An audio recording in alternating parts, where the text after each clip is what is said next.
Disney Pictures produced an American fantasy comedy film this year, which was directed by Anne Fletcher, with the main actress reprising their roles in the 1993 Disney hit. These actresses acted spectacularly, and it would seem that it was not long ago, since the prequel of the just re-released movie. It's now said to be a modern Halloween cult classic. Watch this video to the end to find out more about Hocus Pocus 2. First up, Hocus Pocus 2 casts a spell as a modern Halloween classic. Hocus Pocus 2 arrives just in time for the spooky season with a mesmerizing sequel to herald the beginning of the Halloween season, with the great Bette Midler, Sarah Jessica Parker, and Kathy Najimy recreating their roles as if not a day had passed since Kenny Ortega's 1993 sleeper Disney success, The Sanderson sisters don't miss a beat. With wicked musical interludes, more legendary humor, and a novel perspective on sisterhood, Anne Fletcher, Dumplin, ingeniously survives the witches in the most famous coven franchise this time around. Hocus Pocus 2 should have been viewed in theaters instead of following Turn Red in Disney's poor decision to send it straight to Disney+.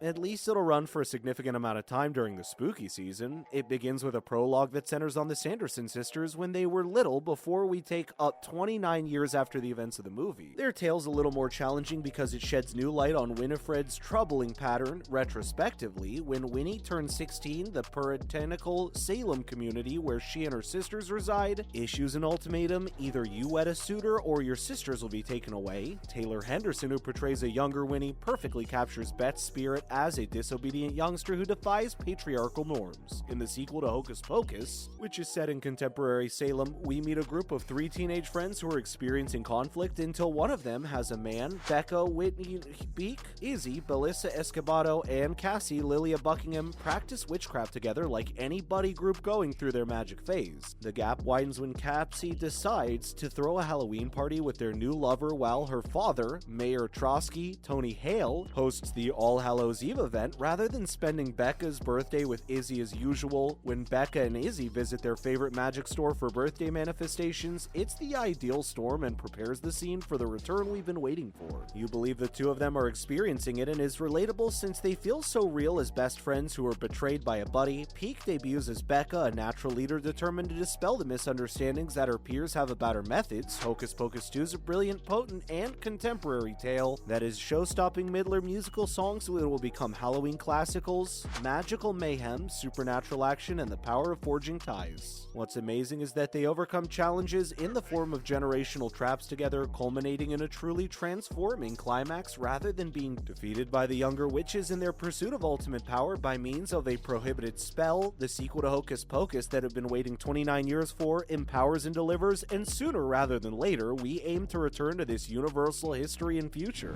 Next up, some very memorable Easter eggs that you may have missed in Hocus Pocus 2. Even though it wasn't 300 years, 29 years was a long time to wait for the Sanderson sisters to return to everyone's televisions. In addition to including both familiar and unfamiliar characters in Salem, it also contains various nods to the original movie. When the Sanderson sisters return to Salem in the first movie in '93, they're startled to discover there was just one broom left in the closet, along with an old vacuum and a string mop. As the head witch, Winifred takes the broom and sets off, leaving Sarah and Mary to fly the mop and vacuum respectively. The ritual was continued in the sequel when Winifred told her sisters it was time to fly while stealing a broom from Walgreens. Upon the witch's return, the only tools left for Sarah and Mary to use are a mop and a vacuum, but since it's the year 2022, technology has taken over as Sarah leaves Walgreens on a Swiffer wet jet and Mary leaves with a Roomba strapped to each foot. Although Thora Birch did not return for the sequel, Danny Denison's beloved character was still present in Hocus Pocus 2. Danny donned a red, black, and gold witch costume for Halloween in 1993, complete with fiery fur and golden moons. The sequel opens with the Sanderson sisters being introduced to witchcraft by Mother Witch, who gave Winifred her most beloved book. Mother Witch wears a black cape with a golden crest-shaped moon on the front and a crimson garment with a fiery fur similar to Danny's outfit. Hocus Pocus 2 does not have the Denisons nor their distinctive Salem coastal home, which was a significant element of Hocus Pocus. However, if you look closely, you might be able to find the house after all. If you look beyond Cassie, you can see the famed Widow's Walk atop the Denisons' white Salem home. When Becca and Izzy glance up at Mr. Traske's real estate billboard that depicts him with his wife and daughter, from Mary Crook crooked smile to Sarah's fixation with the word amuck, the Sanderson sisters are known for their many distinctive small traits, and even though these elements return in the sequel, one significant aspect of the witches seems to have survived the movie's depiction of their demise. The Sanderson sisters have a distinctive gait that involves frequently strolling side by side and stepping from left to right in front of one another. In addition to doing this, while touring Walgreens, Becca, Izzy, and Cassie are only visible at the end of the film as silhouettes that resemble Winifred, Sarah, and Mary when they perform the famous walk.